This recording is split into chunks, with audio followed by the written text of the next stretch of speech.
Welcome to the Ramble On. where we take apart the upside and turn it on its head and turn it to the downside. So, in other words, the upside down. Oh, before we get into anything else, let's edit this in beforehand. There are going to be spoilers. There are always spoilers in the Ramble On. You will come to expect it, but we'll put this warning at the start of every single video. So, I mean, if you don't want to hear how this movie goes, go back to somewhere else. Or watch the American recut, because that's why we have it. Yeah. Alright, well, anyways, now that's out of the way, Kevin Hart is the worst fucking employee I've ever seen. He starts off as terrible. It's so typical. He starts off as this crass, bad boy that... Not even a crass bad boy. He kind of starts as Kevin Hart. And that's That is Kevin Hart's fault. Well, no, because at the start of the movie, he explicitly goes out of his way to say, no, I'm not going to do any drug runs. No, I'm not going to fall into my old habits. No, I'm not going to do anything but just get these signatures done so I can go back to trying to win over my wife. And then his character arc is, he gets money so he wins over his wife. Yeah. That's his character arc. Yeah. That's it. That's it. He makes a few personal transformations along the way, air quote transformations. No, he just paints a shitty picture and then decides, oh, I'm a mechanic now. Well, he also, he becomes the person that his wife and son want him to be. Not really. He doesn't change. He just gets good at fixing wheelchairs. Which is... His personality does not change at all. His personality doesn't change, but he starts to become more serious. He becomes more white. Oh, Jesus. Anyway, I think he does do a bit of a 180 in the sense that he finally gets his shit together. He's there for his wife and kid. No, he's never around. He's living with this guy. Okay. He just shows up and gives him money and leaves. Well, not there physically, but there financially. I mean, he's there financially, but he's not there emotionally or physically still. That's the whole problem she had with him, and he's still absent. She took the money without any complaints. Yeah, wow, weird. Maybe it was just money. But getting back to him being a terrible employee, there was a part in this movie with the letters where Kevin Hart learns that Bryan Cranston is having this series of love letters between him and this woman, Lily. Yeah. And during one scene, he steals a letter from his quadriplegic manager, reads it, finds the phone number, dials it, and holds it up to his face to get him to talk to her, all while we had Bryan Cranston convincingly and genuinely saying, no, please stop, I don't want to do this. I'm speaking as your employer. Please don't do this to me. You're embarrassing me. That's not an okay way to treat your quadriplegic manager. But those kinds of movies love doing this. These movies, there's dynamic. How do you even phrase it? This dynamic duo. There's the dynamic duo aspect, which this movie usually plays decently well. But this particular scene where he takes advantage of the fact that his employer and now close friend can't move his body and torments him by pushing him into a relationship he doesn't want to have. He was trying to be a good wingman, and spoiler alert, it doesn't work. We already did spoiler alert, but... Yeah. No. This is him being genuinely shitty to the disabled. If you believe him and he says, well, I was going to hang it up anyways, but then you talk to him, it's no, he told you, 8 times, hang up. Don't do it. Don't dial her. Don't read that letter. Don't get the phone number. He did plead. He said, in no unclear terms, don't do this. And he does it. That is a really shitty employee and, frankly, shitty human being. And again, this... Now, if Bryan Cranston had his arms and legs working and was saying this, then sure, I take it as, okay, he's just pleading the way he wants him to do it. But no, he doesn't have arms or legs. He can't stop him. Oh, okay, so... He has no way of stopping him. He's lost control of the situation. Well, he has Yvonne, which, by the way, Yvonne did make apparent that was her phone. So, I mean, she could have just as easily, well, then again. Yvonne was also being a wallflower here, which, irresponsible on her part, but whatever. Yeah. So, Kevin Hart is shitty to the disabled. So, because Bryan Cranston is disabled and unable to stop Kevin Hart, that's one thing. But if he had the full use of his legs and just simply... So, I'm trying to process your argument here, because if Bryan Cranston had the full use of his arms and legs and was saying the same things, they'd be like, well, yeah, okay, he has the ability to get up and stop him or to hang up. He's not forced to. But because he is captive and is being forced to do this by Kevin Hart, now it's a bit of a problem. I could see that, because if he had the full use of his arms and legs, that's just showing him being reluctant. Yeah, like, oh, no, I don't want to talk to her. Right. I can't. But no, this is him saying, no, I don't want to. Please stop. I literally do not want to do this. You are forcing me into an awkward situation. I see what you mean, but I'm not entirely on board with it. Because it's Bryan Cranston. Well, okay. Bryan Cranston's a gem. I mean, he did a pretty good job. Decent. He did a pretty good... Well, first is Kevin Hart. I'm surprised they used Kevin Hart in this film. I'm surprised Kevin Hart chose to be in this film. I suspect he's a producer on this and wanted to have some Oscar bait for himself. Yeah, I wouldn't put that past Kevin Hart. You can tell this because early on, in I want to say the first 20, 25 minutes or so, there's a scene where Kevin Hart gets into the German-speaking shower and has a very silly Kevin Hart moment where he's like, I can't work the shower. These white people inventions. Which, that's very Kevin Hart, and that was the comedy that really didn't work, was when Kevin Hart was alone. I like Kevin Hart, but he's a black David Spade. Okay, I can see it. He's a black David Spade, in the sense that he has to bounce off someone else. Let's look at some of his previous movies. Which, what I will say for this movie is, every time that the comedic styles of Bryan Cranston and Kevin Hart bounce off each other, it works very well. It does. It does work very well. Bryan Cranston and Kevin Hart work along real great. But, Kevin Hart trying to be in a serious role, it doesn't work. That's it's hard for me to separate the comic from the character portrayed in the film. Oh, yeah, which is why we don't know the characters' names, but we know Kevin Hart and Bryan Cranston. Right. No, Kevin Hart introduces this character as coarse, rough around the edges, smart alecky. Well, but he's still Kevin Hart. We hear that he has a rough backstory, and we hear that he was in prison, and we hear he used to do drugs. We don't see any of it. No, we just see Kevin Hart being Kevin Hart. And you cannot picture Kevin Hart from in prison. From beginning to end, it's Kevin Hart. Yeah. That's where, again, trying to separate that comic from the character, it's hard. Some comics can put it off, but... Robin Williams did well in that. Robin Williams did well. Adam Sandler and guys like Kevin Hart. No. Not Adam Sandler, no. I was about to say, let me finish. Adam Sandler did not do a good job like that. Oh. Kevin Hart didn't do a good job like that. Some comics cannot do that. Robin Williams is one of those few that can. That's my main...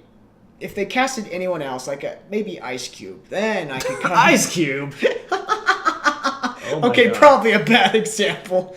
Well, I don't know. Who would you have casted if not Kevin Hart? I would have gone small. I would have gone with someone who didn't have a previously established career. Ooh, that's a good idea.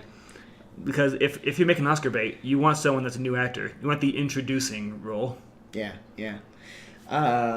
But I would also say that as far as the two stories are concerned, because every movie like this has two stories that intertwine.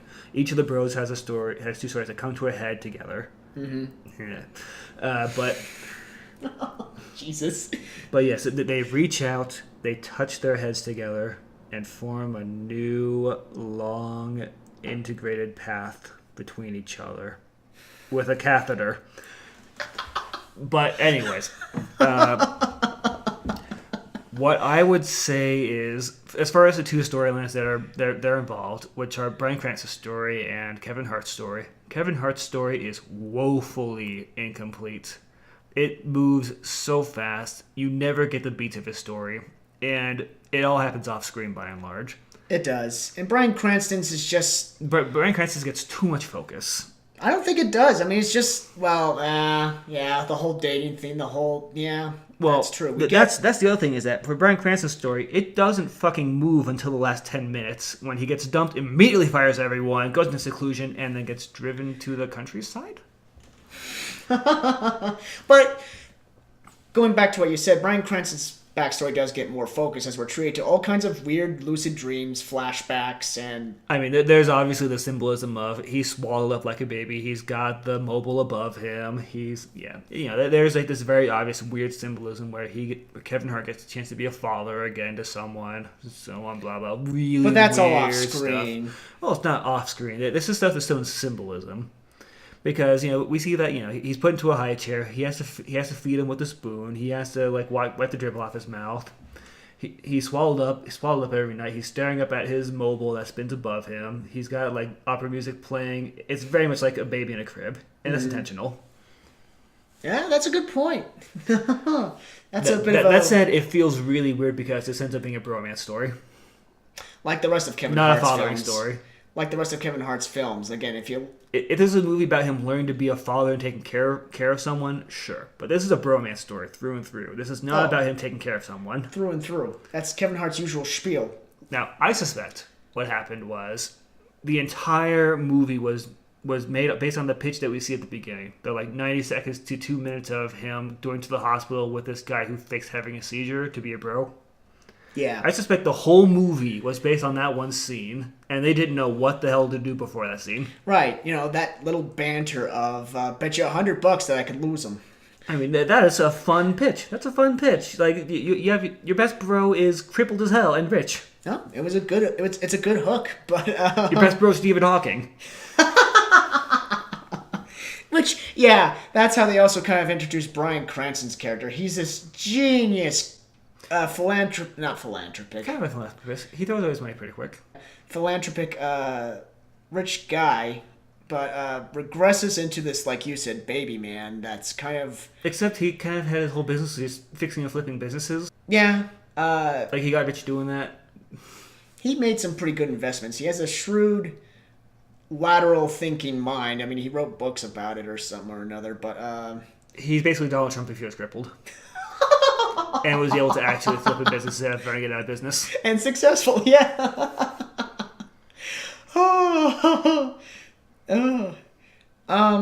So that's Kevin Hart's and Bryan Cranston's character, and that's essentially the story. I mean, the story gets so pretentious with itself in moments. There are parts where you can just hear the director patting himself on the back for how brave he was. Like when you see Kevin Hart at the opera, at first he's a loudmouth, he's annoying everyone, but by the end he's enraptured and he's gained a new love of the arts. And you can fucking see the director just sitting there saying, "You see what I did? Black people can be cultured too." I didn't see that at all. I don't know. I just had a casual the whole movie itself to me was just a shrug. It was just a 2-hour.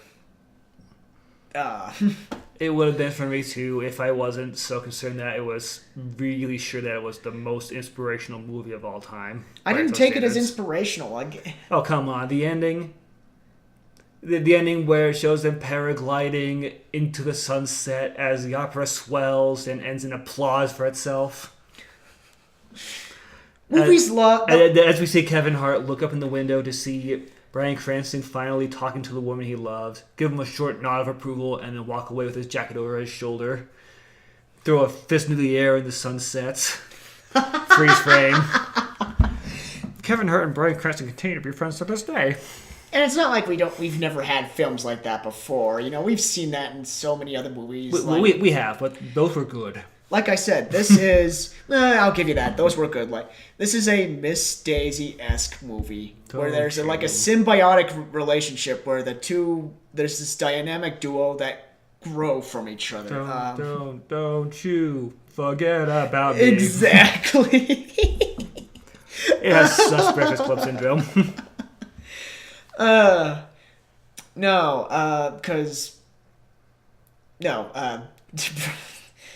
Oh God, I don't even know what to say next. Because since this is based on a true story, that's Thank you for reminding me.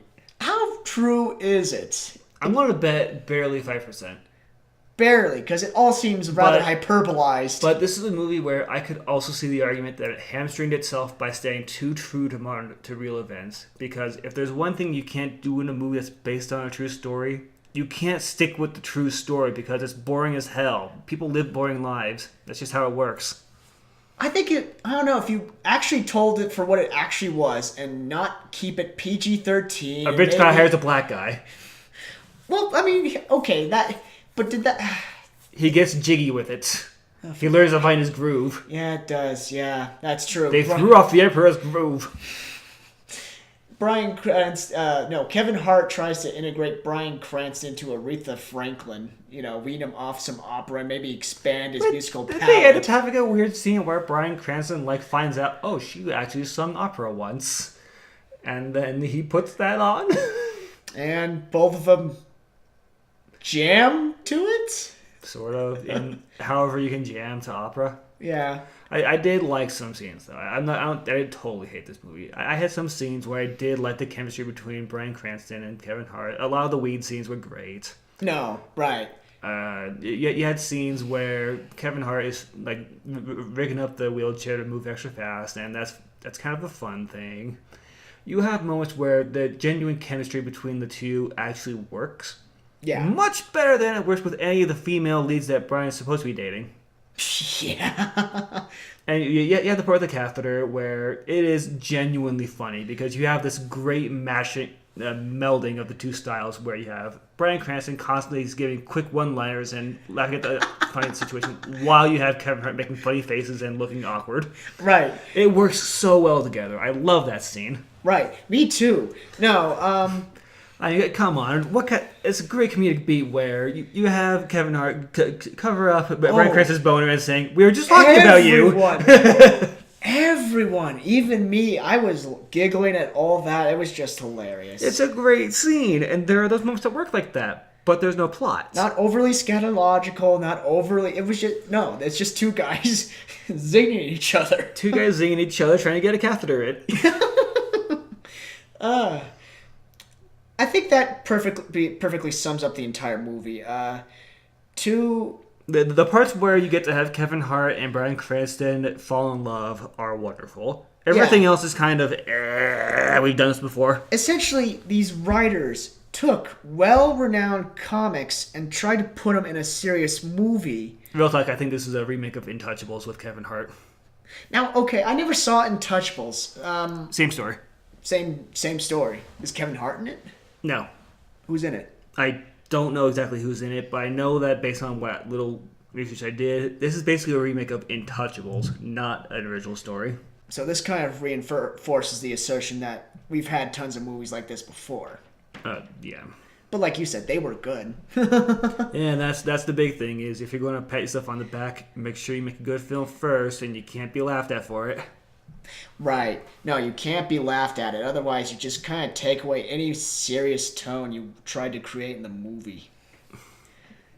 Plus, you look like a fucking jackass. Yeah. No. Recruiting Bryan Cranston and Kevin Hart, it's pandering because like I said, you're taking renowned comics. I still suspect that Kevin Hart bankrolled the whole thing to get an Oscar win for himself. And I wouldn't put that past him, but he's definitely trying to grow in his... I think he's also trying to escape the Adam Sandler shadow because he's kind of finding that, like everyone else in that Rat Pack, he just can't get work without Adam Sandler. No, God. We've seen this with David Spade. We've seen this with so many other comics. They try and break out of their usual spiel. We've seen this with Will Ferrell. They try and break out of their... Will Ferrell's done some serious movies and not succeeded. Will Ferrell's done okay serious movies, but he has, like Kevin Hart and David Spade, he has to feed off someone. Yeah. John C. Reilly can do very well by himself. But Will Ferrell, he needs an entourage or a partner. A partner, at least, yeah. Because he needs to either be the straight man or the funny man. He can't really do it on his own well. Right. I mean, and for what it's worth, Bryan Cranston makes a fantastic straight man. Oh, he does. He does. A straight man that breaks character to deliver awesome one-line zingers. Yeah. Otherwise, this movie is just kind of a mash of funny stuff happening with no real plot.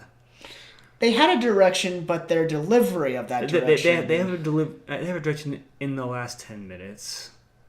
When Bryan Cranston fires everybody, goes into reclusion, and then his best bud shows up to take him on a romantic picnic and paragliding. Not that it's gay or anything. Because Kevin Hart thinks penises are icky.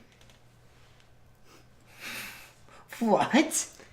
No, there's the whole scene where Kevin Hart is like being icked out by the penis he has to put the catheter into, right? That's why the scene is there, to have the no homos. Yeah, the no homos. Yes, I know that they're the only two people on screen with any chemistry, but it's not gay. No homo. He's just his body.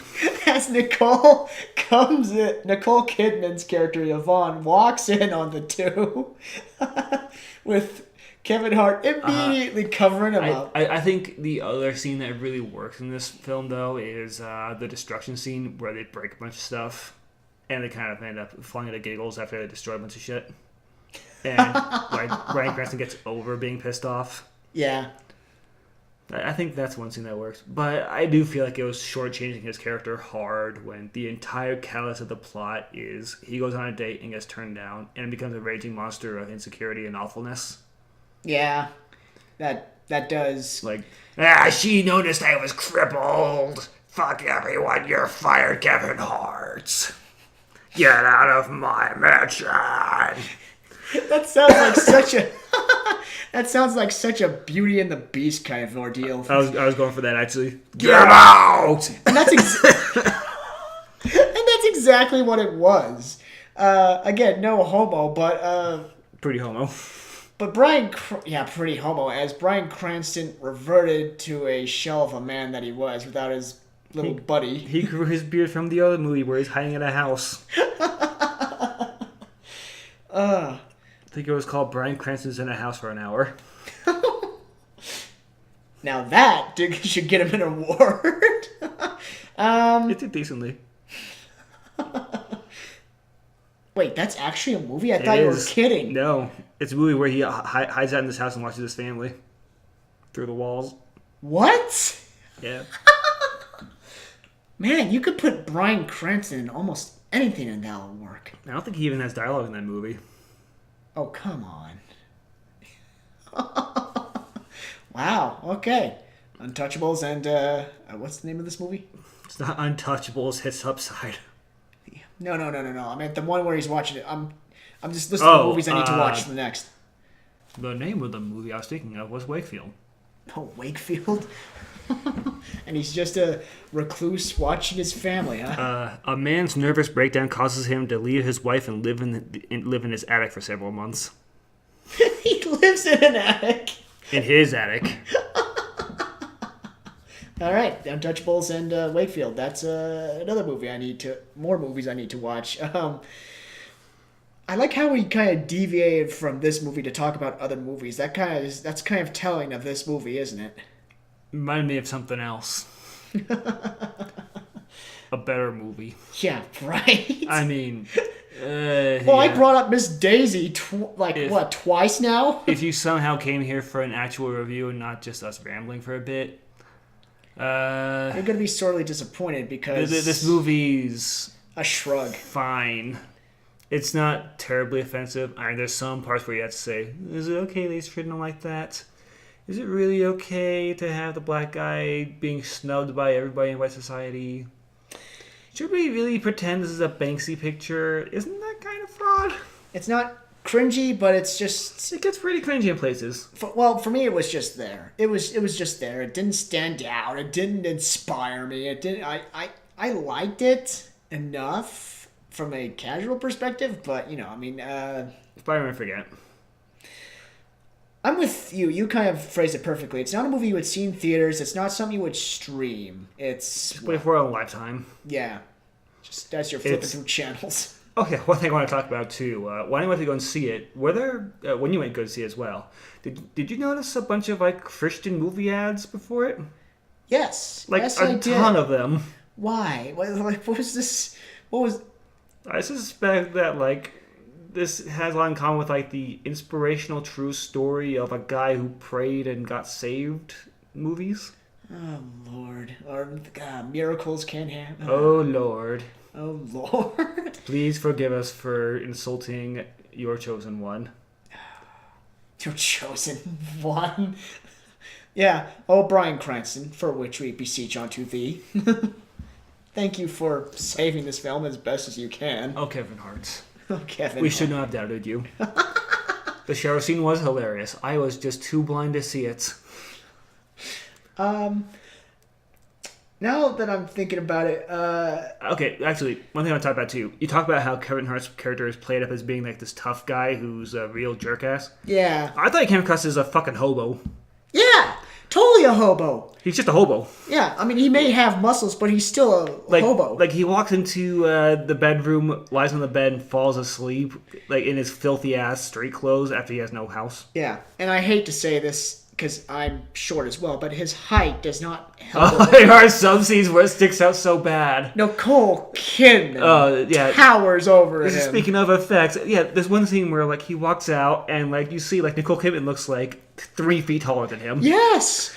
And... Dude, that's the camera's fault. That's the cameraman through and through. That is not Kevin Hart. He's not that short. that was the cameraman's fault? Yeah, first perspective. Either way, it did not help his persona or character of a he tough guy. He looks like a short hobo.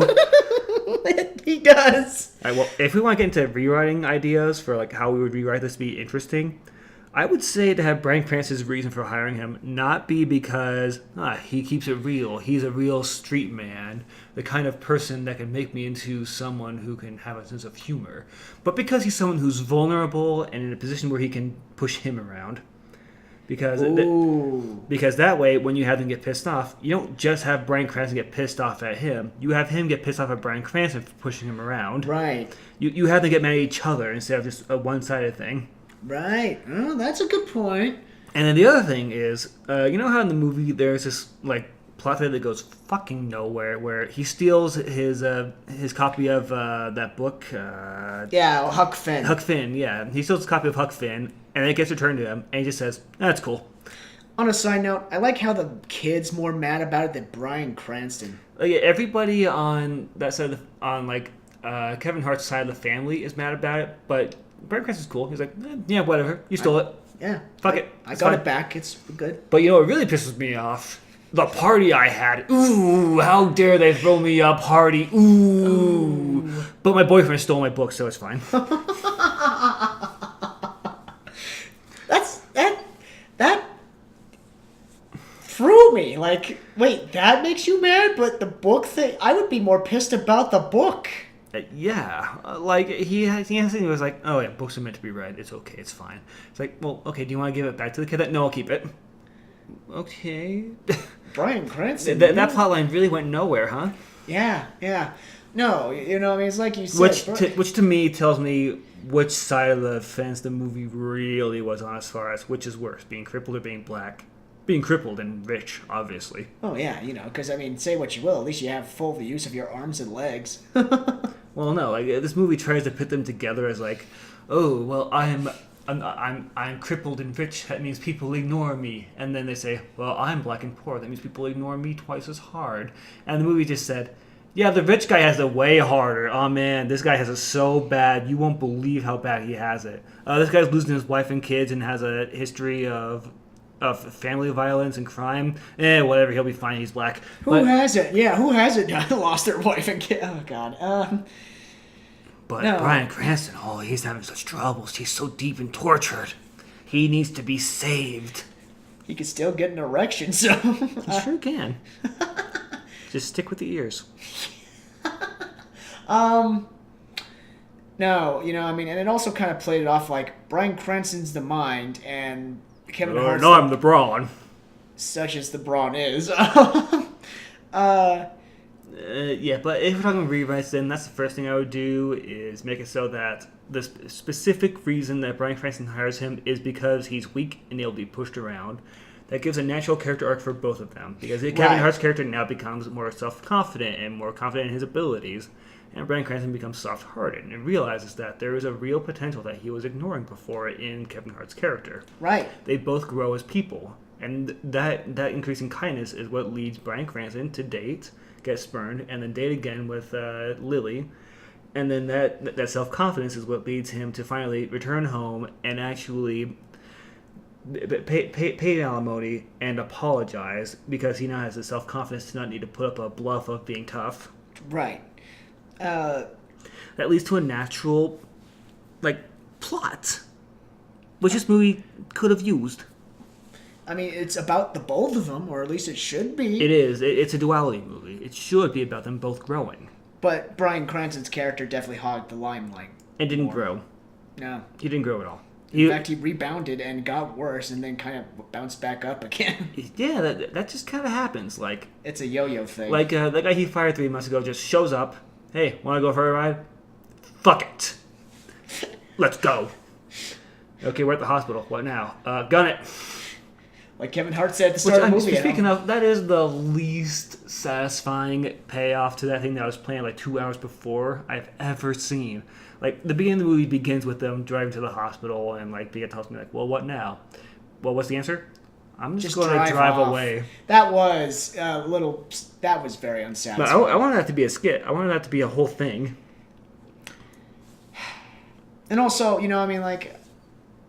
so, Kevin Hart's character reintroduces Bryan Cranston's character to, like... what's that thing they were doing at the end of the movie? Skiing? Parasailing? Parasailing, paragliding, something like that. Paragliding, yeah. He gets him back into paragliding, and I'm thinking, why didn't he do that when... Before he met Because Kevin it's a big romantic gesture, Brendan.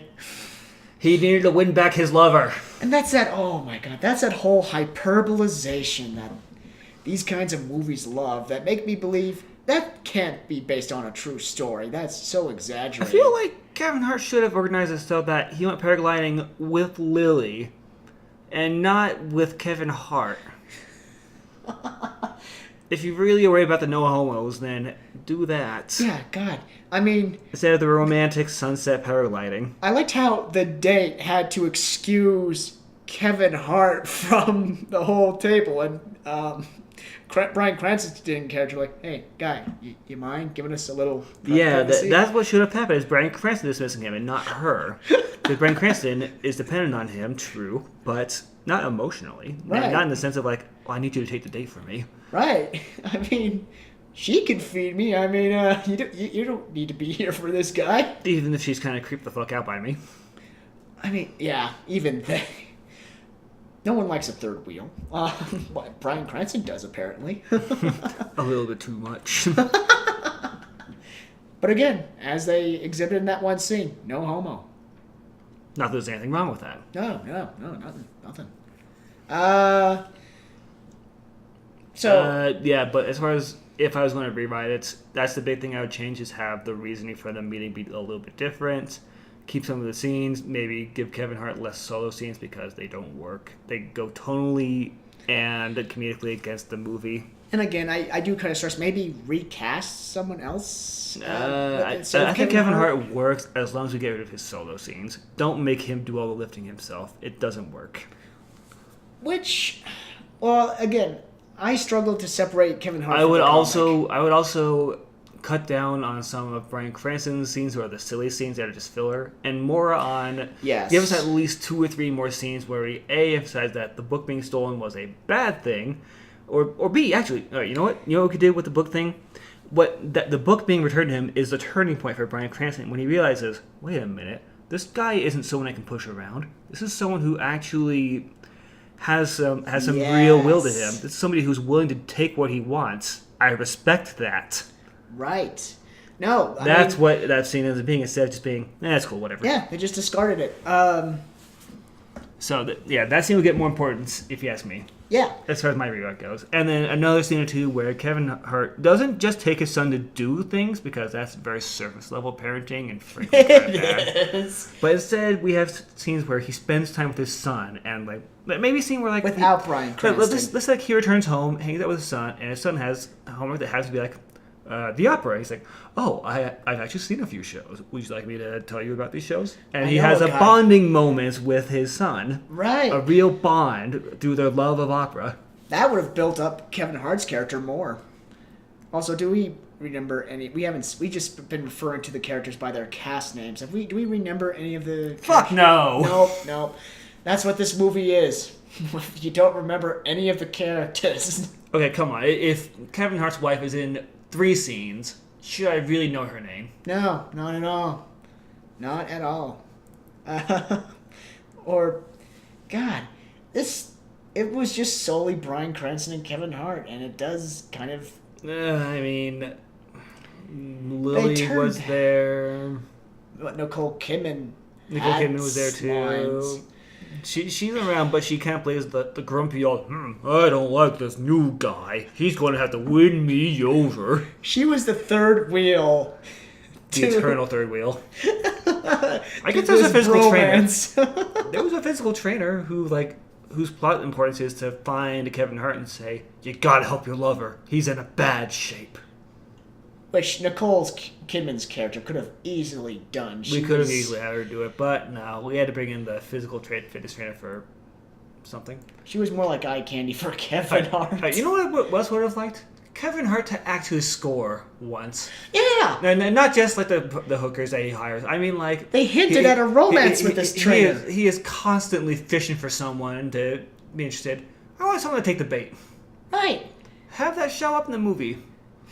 And someone other than Bryan Cranston taking the bait. And use that as a character moment where he gets the bait, gets one of the and says, I'm sorry, I have a wife, we're working things out, but I have a wife, I can't. Right. Because that shows, again, a strength of character they didn't have before, strong-willed. Right, where they're mutually independent of each other, but they still work great together. Yeah, because, Yeah. No, this was solely a dependence thing, because... I mean, that's the theme of the movie, kind of. But it should also be about learning independence while being dependent on someone else. Opening up and becoming stronger as a result. Like we said in the previous American Recut, it's the theme, if any, in this film. It's just moving forward. Kind of... Moving forward with a little help, but I don't know. Getting high! Ordering 1,500 hot dogs. Ideal. One last thing I do want to talk about this movie. Give me all your hot dogs. Give me all the hot dogs. One last thing I want to talk about this film. I noticed that the release date was in 2017. I googled the movie times, and I can't help but notice that the movie was 2017. Why is that? I assume that's when they just started production on it. Okay. Okay, that makes sense. That just kind of threw me through a loop, because, I mean, how could a 2017 movie be still being in theaters after over a year? Is it that? Well, we did it. We managed to find more to talk about in this film than the Lego movie. We did it. We did it. Well, that's because this film gave us so much ammo to tear it down. All right. You got anything else you want to talk about before we wrap it up? I'm good. All right, well, thanks for joining us for our Ramble On. This has been Nick. And I'm Brendan. Stay safe. Stay safe. In your wheelchairs. You crippled people.